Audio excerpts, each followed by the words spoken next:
Hey you guys, it's Britt. Today we're here to talk about Brittany Dawn again. I had some thoughts after doing more research into her previous scandal. This is going to be a video about how to handle a scandal and scamming people in the worst possible way. I'm going to tell you a little bit more about that situation that happened back then. I think it will shed some light on why she is going to just act like nothing is happening right now with the backlash she has received about her dog.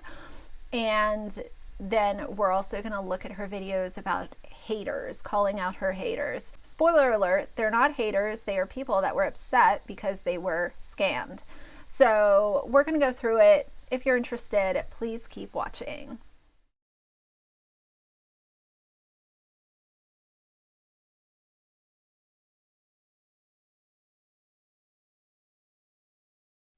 So I'm going to go over this Insider article because they lay out the fact pattern in a really easy to digest way, and then we will move on to her video calling out the haters. It says, more than a month after fitness influencer Brittany Dawn Davis lost followers and sponsors for scamming her customers, a claim levied at her in her comment section and in interviews with Insider, many are still waiting for a full refund. Davis, who has more than 500,000 Instagram followers and professionally goes by Brittany Dawn, was the subject of complaints for years over her personal coaching and nutrition programs. Let me insert right here.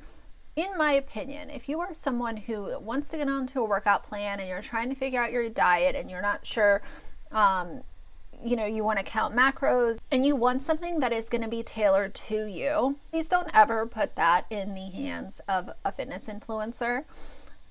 In my opinion, your money is always going to be better spent going to someone who is actually qualified, going to a personal trainer in one of your local gyms, and then also teaming up with a dietitian. Now, I'm not here to give out diet advice. I've said for a long time that's something that's just not going to be part of my channel because I don't know what I'm talking about.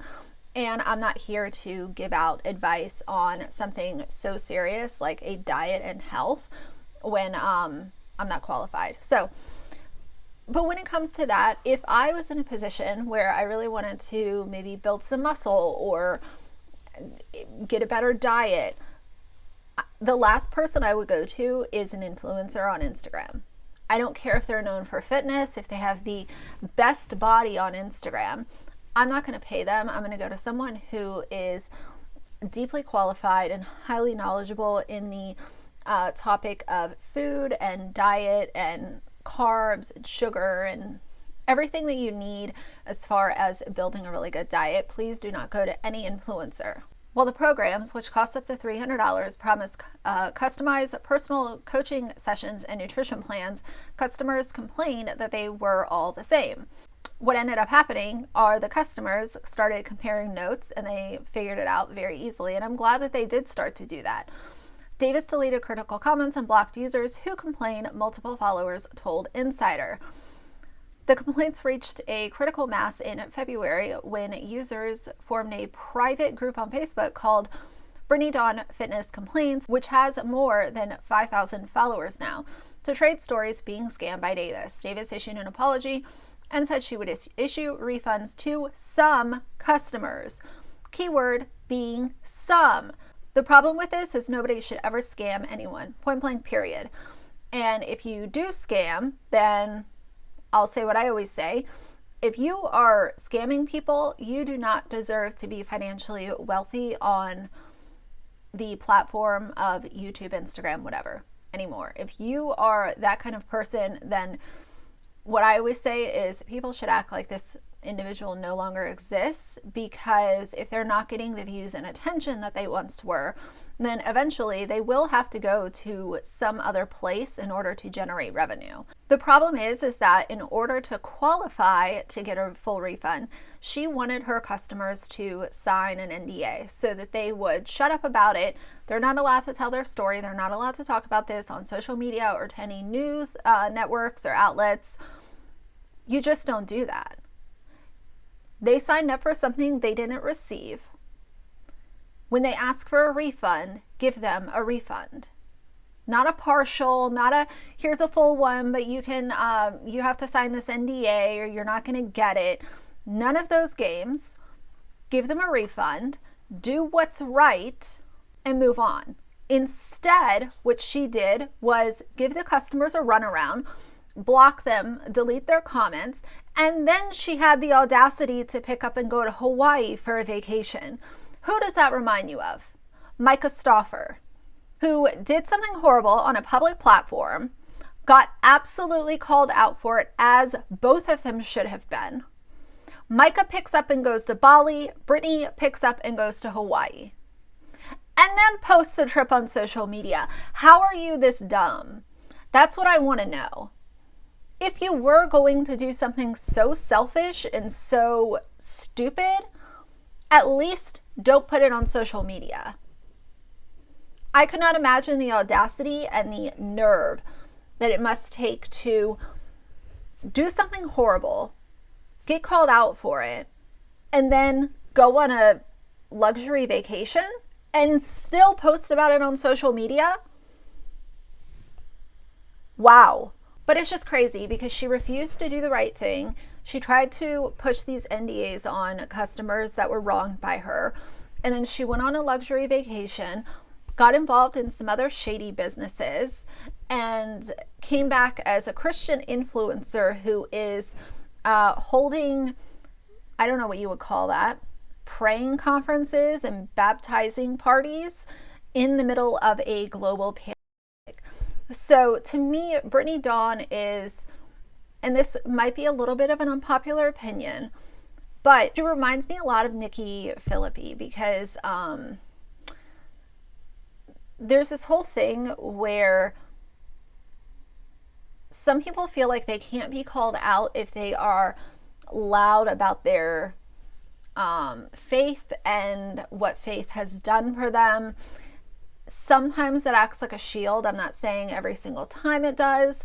When it comes in so loud and proud following a public cancellation, even though it wasn't really a cancellation, it was more of a call out because she was a scammer. That's where I kind of look at it and I'm like, okay, is this really what's going on, or is it being used as a shield? So I don't know. Tell me what you guys think about that.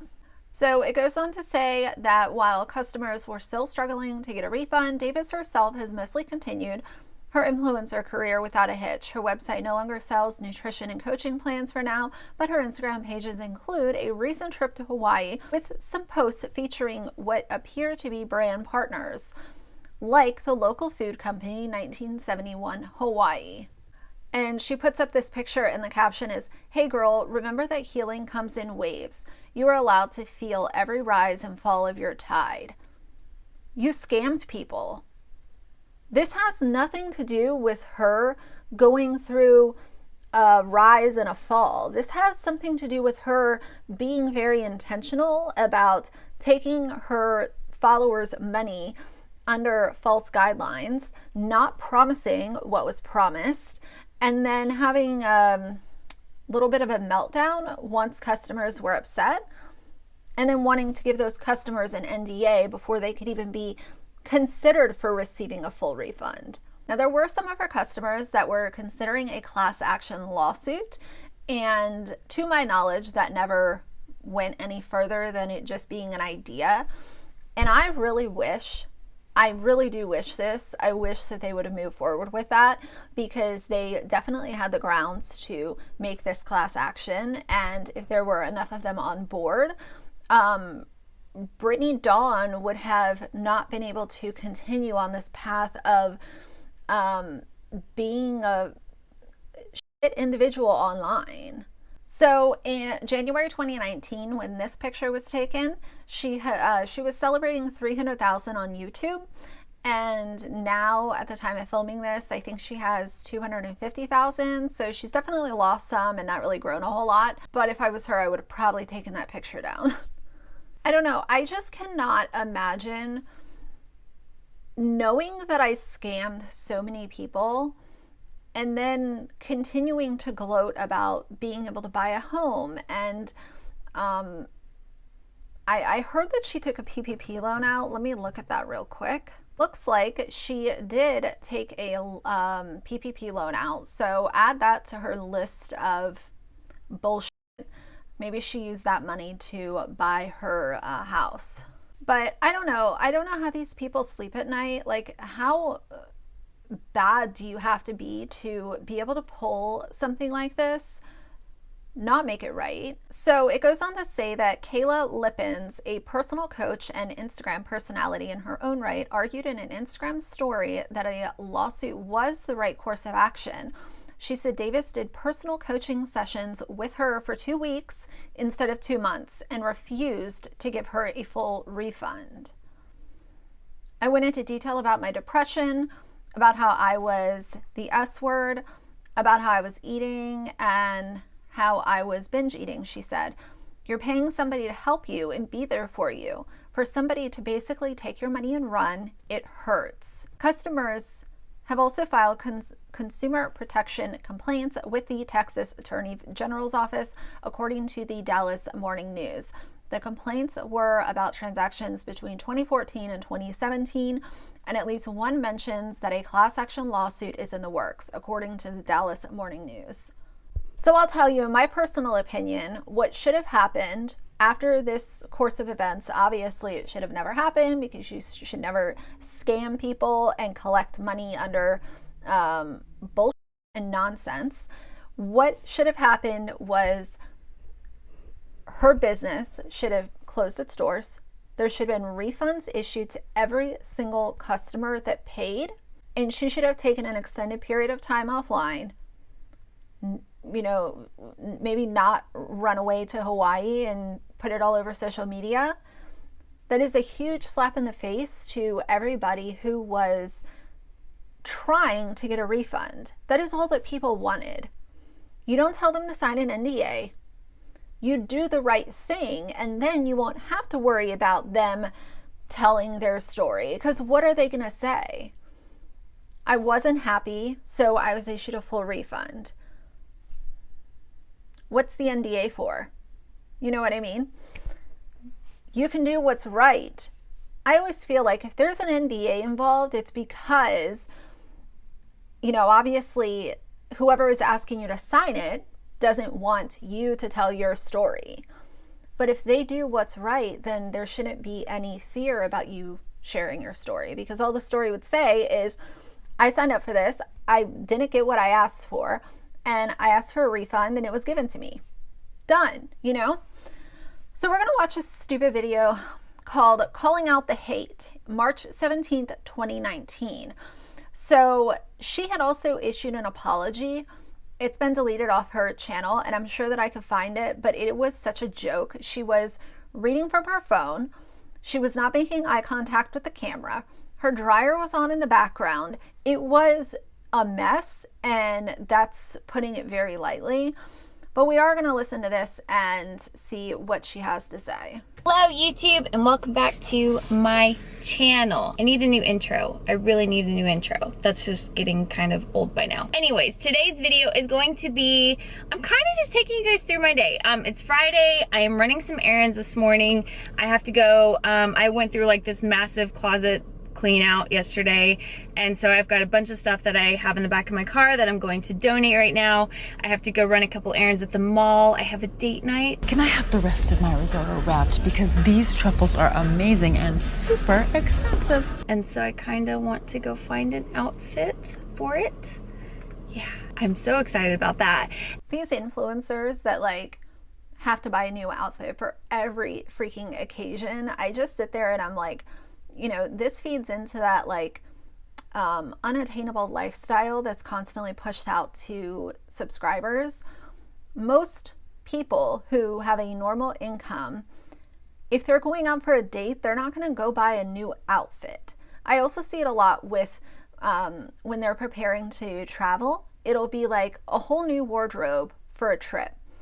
And I understand, like, it can be fun to buy a new swimsuit or, you know, whatever.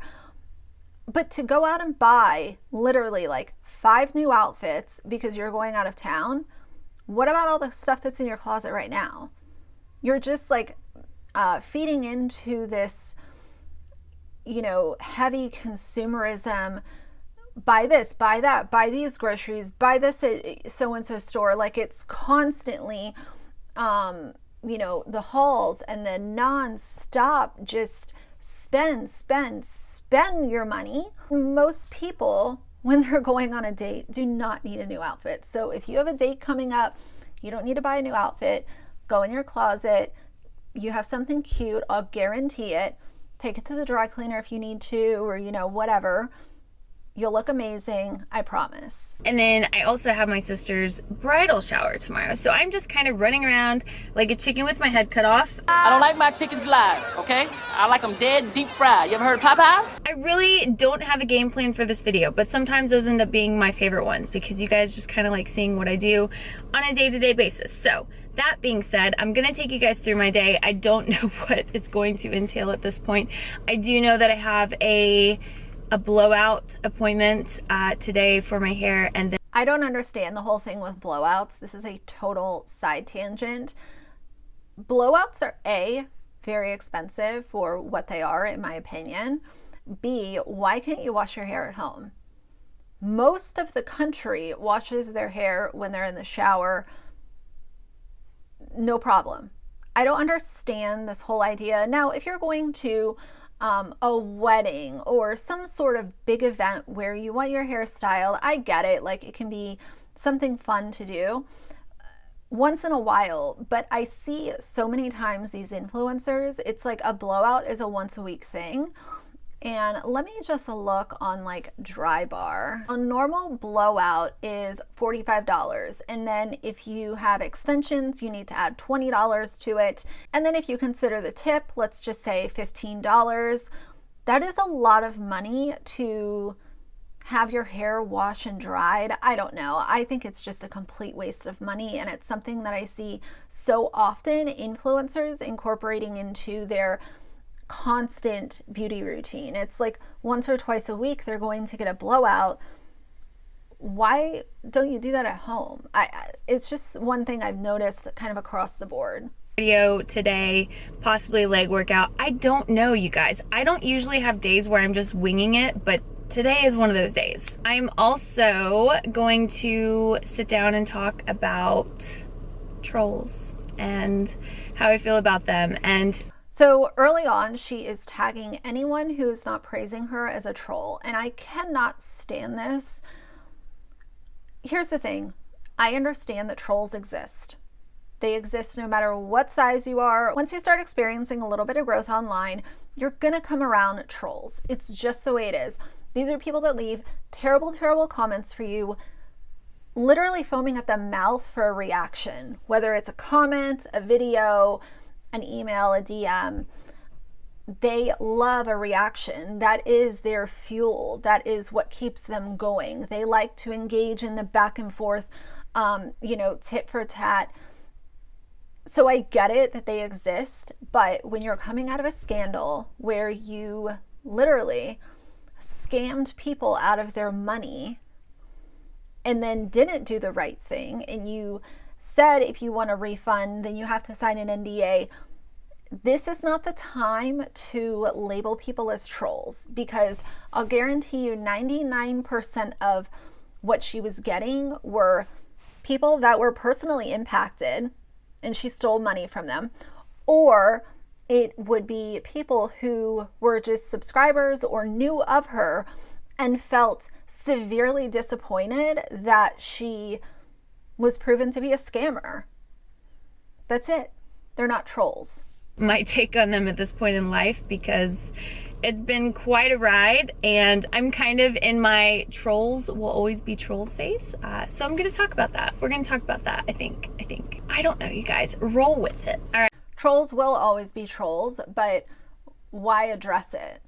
You're labeling everyone as a troll when that's not what's happening. People are upset by your terrible actions and your failed business where you advertised something, you didn't give people what you advertised, and then you gave them a runaround when they deserved to have full refunds. All right, let's start running these errands.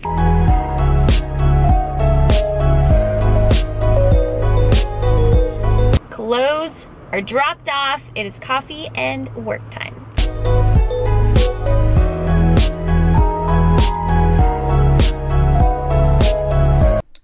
By work, does she mean scamming more people out of money? Or does she mean deleting comments and calling people trolls even though they're just upset with her actions? I wonder what work means today.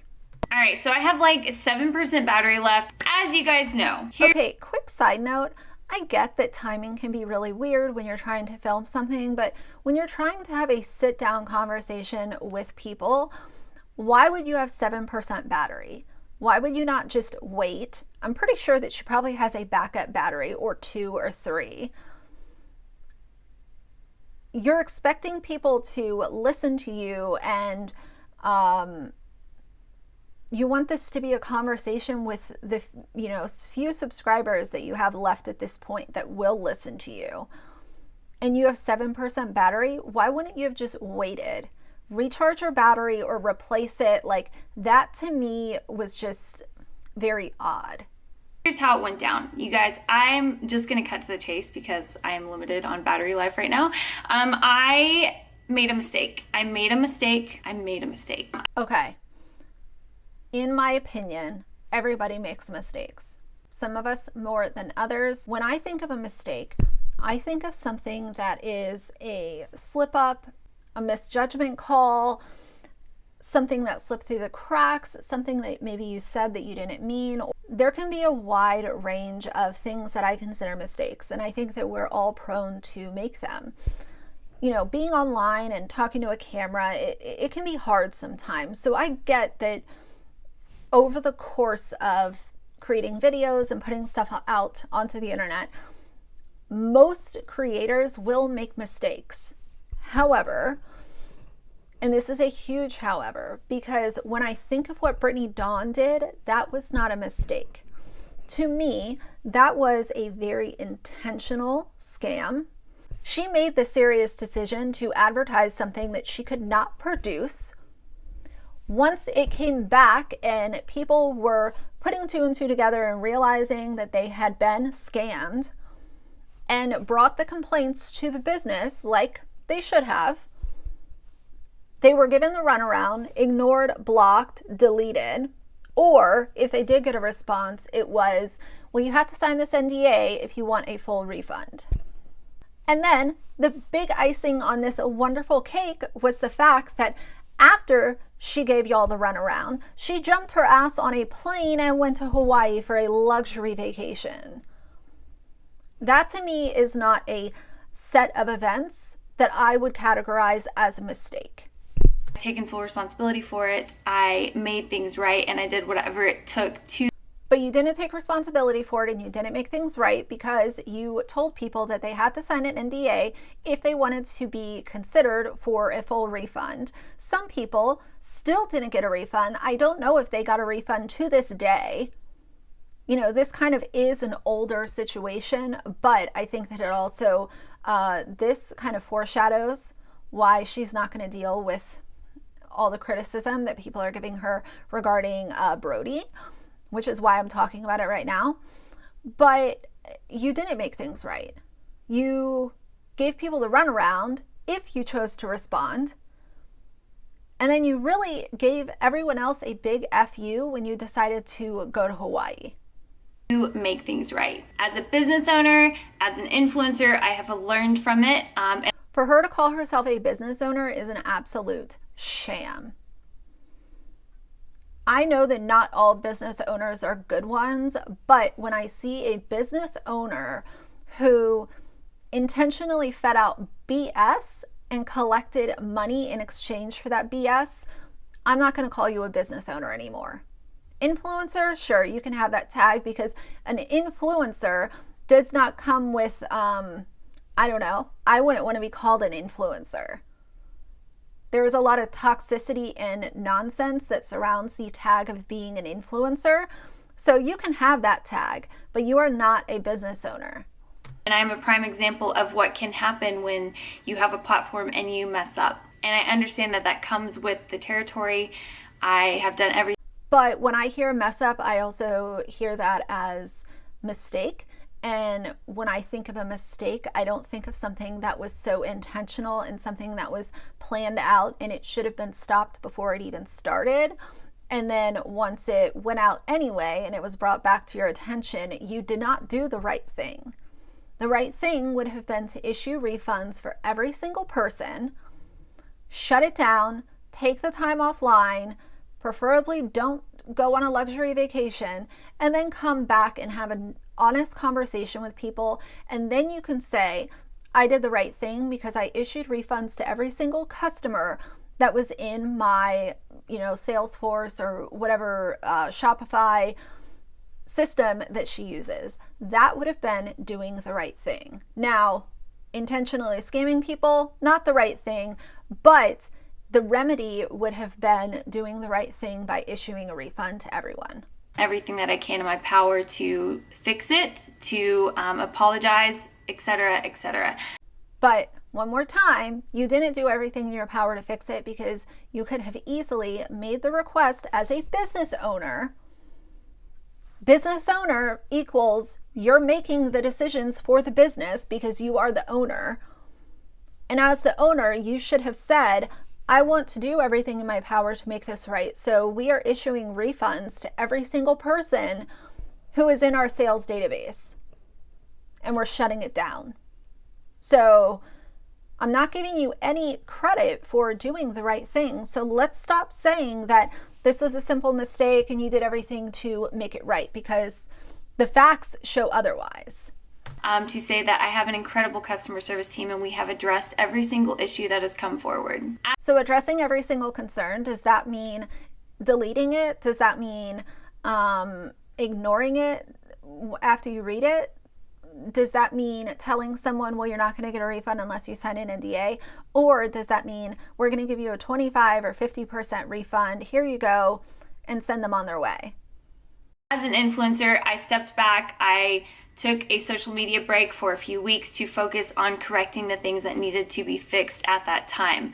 And I realize this differs for every single person depending on the gravity of the situation, but a screw up this big and on this magnitude, a few weeks off of social media while you're on a luxury vacation in Hawaii is not what should have happened. There needs to be an extended period of time offline while you are not gloating about being on a tropical island and kicking your feet up and giving motivational quotes. That is not the kind of break that would match the gravity of this kind of screw up. That being said, you guys have probably noticed the ungodly amount of hate and negativity and just mean, disgusting comments that I am getting on my YouTube videos. I'm sure that she got some really mean comments because people can be mean. That's the internet. You delete those people and you move on.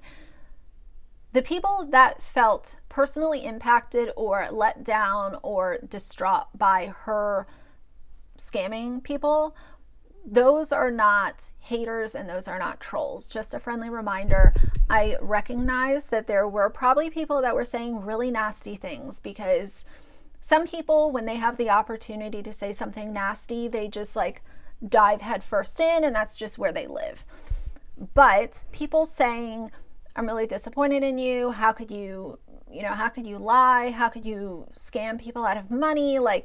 All of those types of comments, those are not hate. They're just reacting to what's being shown and what has been shown as the fact pattern of you being such a bad business owner.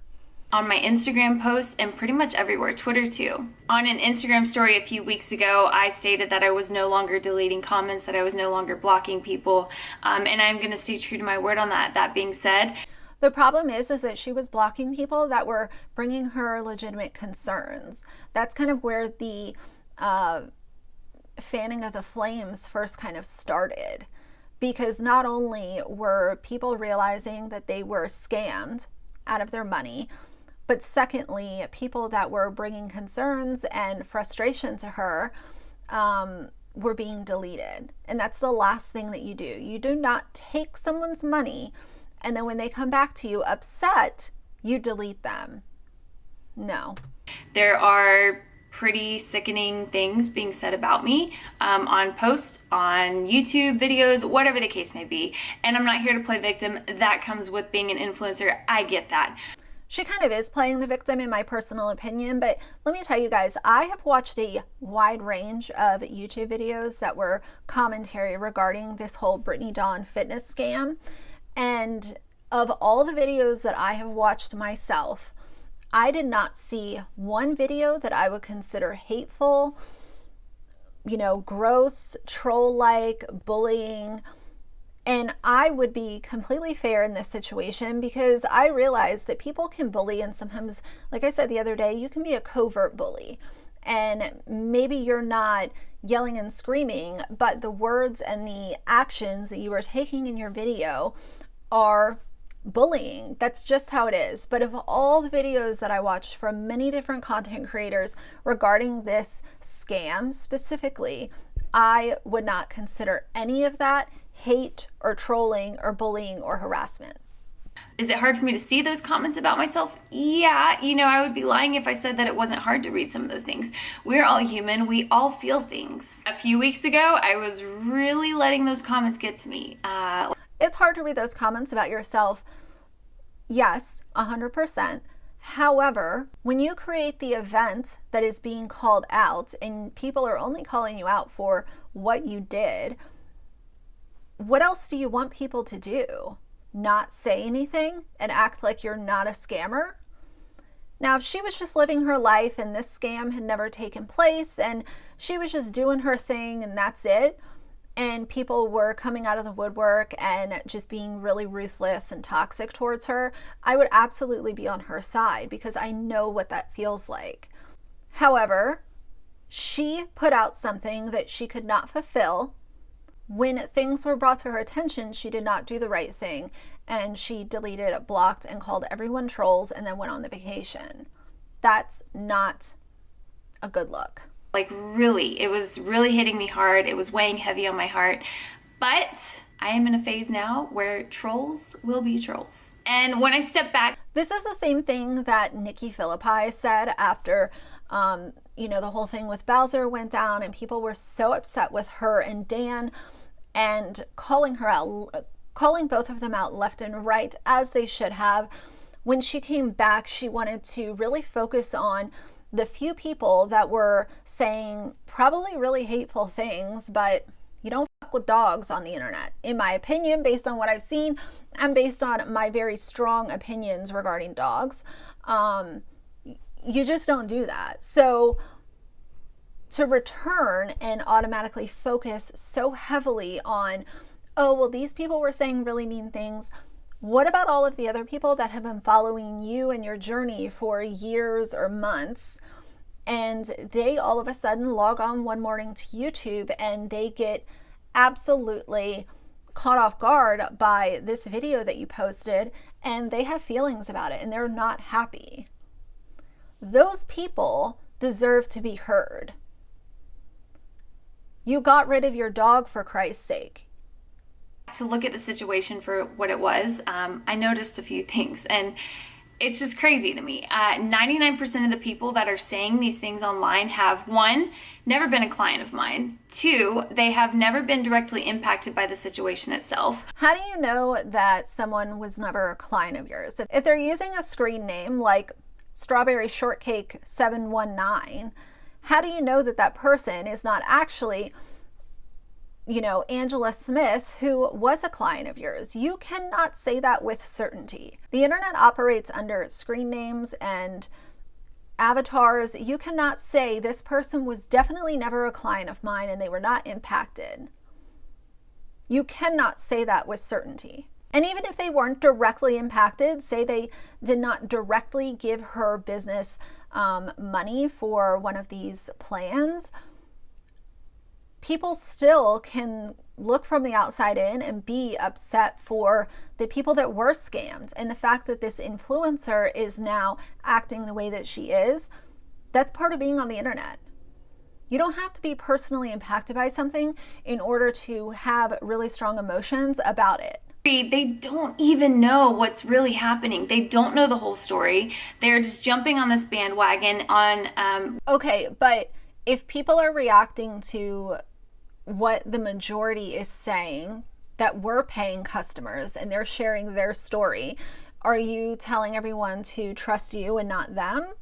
Because there is no reason why a large majority of your customers would say the same thing based on actual evidence and receipts showing that they were not getting responses from you, or it was a cookie cutter meal plan and the whole thing was a sham.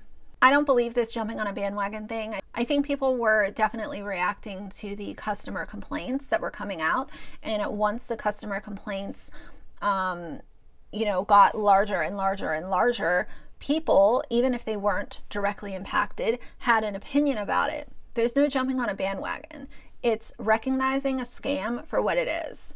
With this mob mentality that we are all in this together to try to drag Brittany down. There are so many false accusations. There are so many things being said. I don't know what kind of false accusations she's referring to here, but based on all the videos that I saw and the customer complaints that I read myself, it was people upset that they paid for something that they were not given, and they were upset with Brittany Dawn for not doing the right thing, even though she likes to claim that she did the right thing. She didn't, spoiler alert, because if she did the right thing, like I said before, it would have been issuing refunds to everyone, taking a break and not a few weeks in a tropical destination, and then coming back and issuing your apology, not reading it off your iPhone while your laundry's going in the back. And the whole thing is just like, it reeks of someone who is disingenuous and money hungry and upset that she got called out for her scamming, period. It came from, to be honest. It's quite amusing to me because obviously, like, I know the full story and you just kind of have to laugh at it at some point. So many people have told me this and I could not believe it to be more true than now, that if you are the kind of person that's going to go out of your way to leave a negative, hateful, spiteful, disgusting comment on someone else's post, mine or anyone else, it says a lot more about you as a person than it does the person that you're commenting towards. And that is just life in general. And I agree with that. It does say a lot about the person if someone's out here just leaving mean, hateful, gross comments.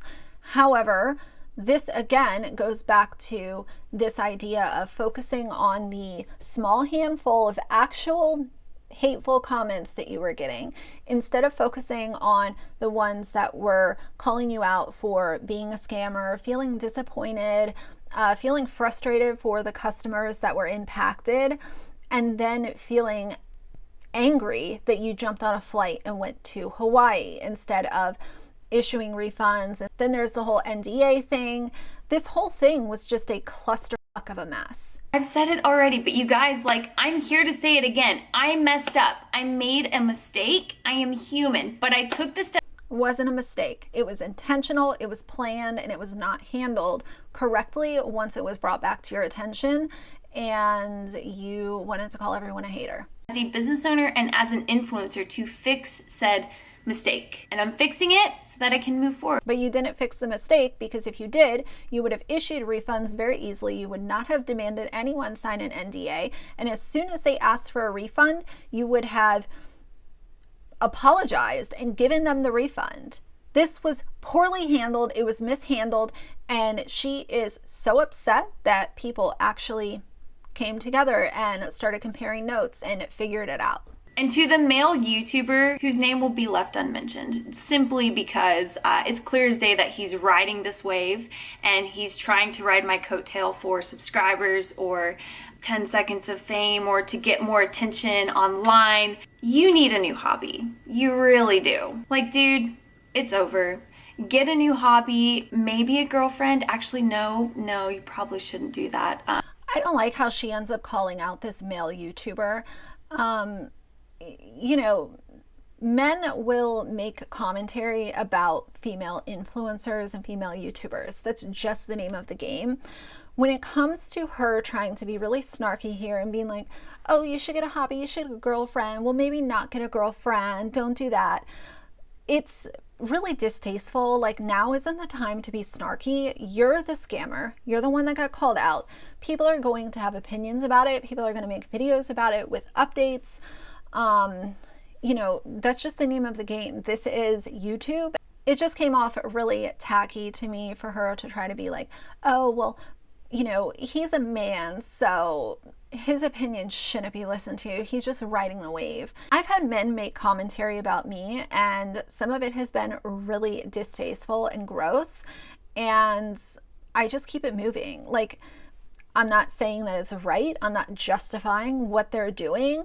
But what am I going to do? Sit there and be like, you should get a girlfriend. Maybe not. It's not worth it. You know what I mean? Yeah, get a new hobby and get someone else to talk about. Your videos at this point have far surpassed the this is getting really old phase. You need something new. And to the unacceptable amount of males that have taken the initiative to take direct jabs at me, whether it's through DMs or messages, even emails, like, who does that? I really hope that, one, that made you feel like more of a man, and two, I really hope that you don't have a woman in your life, because men like you that are going to talk to any female of any situation in that way, you do not deserve a female of any kind. It is a So let's talk about now the man that she decided to marry, who was involved in a very scary and gross exhibition of police brutality. So if you want to talk about the character of a man that might have sent you, you know, a less than nice message or DM, what does that say for the man that you decided to marry? If we're going to go off morals and values here, let's talk about it. Because to me, it seems like her husband is, in my personal opinion, allegedly very aggressive based on his history and also based on how he dealt with their dog being hit by a vehicle. He doesn't seem like he necessarily has a whole lot of compassion. extremely disheartening as a female to see some of the things that men have said towards me and about me online, to me directly, whatever the case might have been. Yeah, I could really go on a tangent about that, but I'm just gonna leave it at that. Men like you don't deserve a female of any kind in your life. And to sit on your channel and just say, oh, well, you don't deserve a woman, you need to be alone. I don't necessarily agree with that. I don't agree with just labeling someone as needing to be alone because they allegedly sent a DM or a comment that she found distasteful, even though based on her history being a liar, I wonder if these DMs or emails even exist. You know, I don't think that she needs to be the judge and jury of who gets a relationship and who doesn't. And again, if we're going to talk about men and values and all of that kind of bullshit in the rabbit hole, if we're going to talk about that, let's also make sure that we talk about her current husband, who, in my personal opinion, isn't necessarily someone that I would want to take home to dad. Friends that have shown me love through and through, with comments and messages and kind gestures, whatever the case might have been. I just want you guys to know that not a single second of it, not a single message, not a single comment, not a single word has gone unnoticed. And it's you guys that have given me this little fight left in me. And for that, from the bottom of my heart, thank you. I do this for you guys. I genuinely love. So to the people that were ignoring the fact that she scammed her customers, thank you. And it goes back to the same thing how Nikki Phillippi did the same thing. These two might be more like peas in a pod than I've seen before, but to sit there and say that people are hating on me and, you know, people have just been so nasty and cruel, even though it's probably a very teeny tiny percent of people that are doing that. Most people are just upset by your actions and then your following inaction about how you handled this. But then you're going to thank the people who are ignoring the fact that you scammed your audience, the ones that are ignoring the fact that you asked people to sign NDAs, the fact that you put out a business model that was a scam and you were lying to people. And for Nikki, it was the people that were saying, oh, don't worry about the haters. It's okay that you killed Bowser. We still love you. pouring my heart and soul into the camera, into YouTube, into creating content, into uplifting and lifting up other women. And I will continue to do that. At some point, I'm going to sit down and film a video about my what's next, where I'm pivoting and kind of going from here. But I will say this, I am here to stay and I'm not going anywhere. All right, so my camera totally just died on me, but that's okay. I was talking about my what. Okay, goodbye, Brittany. I don't want to listen to your nonsense anymore. So, you know, that's just a joke of a video, in my opinion. It's absolutely ridiculous that this video was even published. If you want to know how to deal with a failed business, what you do is you give out refunds and you take a little bit of time to reflect and acknowledge that you are a liar. And then you come out with a full apology that is not on a notes app or saved on your phone from an email from your attorney. It's really not that hard. I'm not a business owner and I can figure this out pretty easily. What is the right thing to do? People want their money back. Let's give their money back and give me a little bit of time to figure out why I thought it was okay to lie to people and collect their money. And then I need to talk to my people and issue a full apology. So either way, I could keep going, but I really don't want to sound like a broken record on this video. But I do think that this kind of foreshadows the way that she deals with things. And I also think her transition into becoming so heavily obsessed with telling everyone how she loves Jesus and she's a follower of Jesus, I think the timing is very interesting. And like I said before, I don't have a problem with any influencer being religious or spiritual, but as soon as you start pushing that onto your subscribers, and furthermore, once you attach a price tag to it, where you're doing meetups in the middle of a pandemic, or you are asking people to pay you to come to a resort where they can be baptized, I have a full stop there. You know, if you are someone who wants to discover religion, or you want a little bit of guidance and you think religion might help you along the way, then go to church, go talk to a local church. Like, you don't need to pay some fake influencer who is a known scammer, or any influencer that's going to attach a price tag to religion and use it as a shield. So either way, for now, if you like the video, please leave a like and a comment. And if you'd like to see more from me in the future, please subscribe. I'll see you guys soon. Bye.